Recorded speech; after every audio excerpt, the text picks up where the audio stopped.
Drivers taking over intersections or racing high-revving, tricked-out cars aren't fazed by pandemic shutdown orders. If anything, wide-open roads are an enticement. Sideshows, as they're called, are an ongoing hazard throughout Southern California. Some police officers have even noticed an uptick in street takeovers since the coronavirus pandemic began. Part of it is just what's going on with the times, with COVID and lockdown, said Los Angeles Police Sgt Mark Guardado, supervisor of the San Fernando Valley Bureau's Street Racing Task Force. They're antsy and bored. I think that has a lot to do with it. Obviously, the weekends are busier, but with no one working and with school closed, they have the time. In the valley, street takeovers happen about 6 to 8 times a month, police say, and a team responds to reports of someone driving recklessly, whether it's spinning donuts at intersections or sliding sideways through lanes with their tires peeling, nearly every day. Those scenes are playing out across Southern California. It's everywhere, California Highway Patrol Sgt Joe Zagorski said. If you want to know where the hotspots are, check Google Earth and look for the intersections covered with burnout marks. A street takeover can attract hundreds of mostly young drivers and onlookers.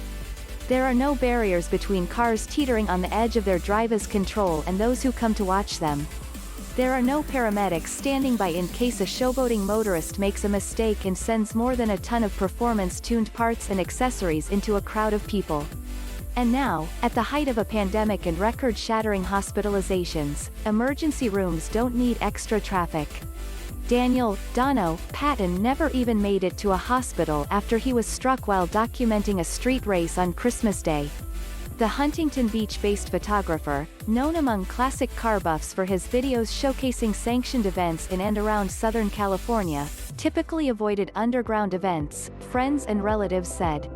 But when many legal venues hosting car shows were shuttered by the coronavirus pandemic, he began turning to illegal meetups.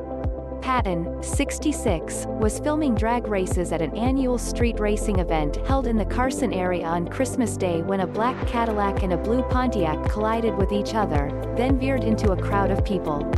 Racers and spectators fled. Patten died at the scene of the crash. Earlier this year, some 200 cars descended upon the Anaheim Plaza parking lot on Euclid Street in the early hours of October 22, driving recklessly and performing doughnuts as cell phone video captured the maneuvers. A car slid sideways into a woman who was standing nearby. The car's back end clipped her, throwing her into the air before she fell to the ground.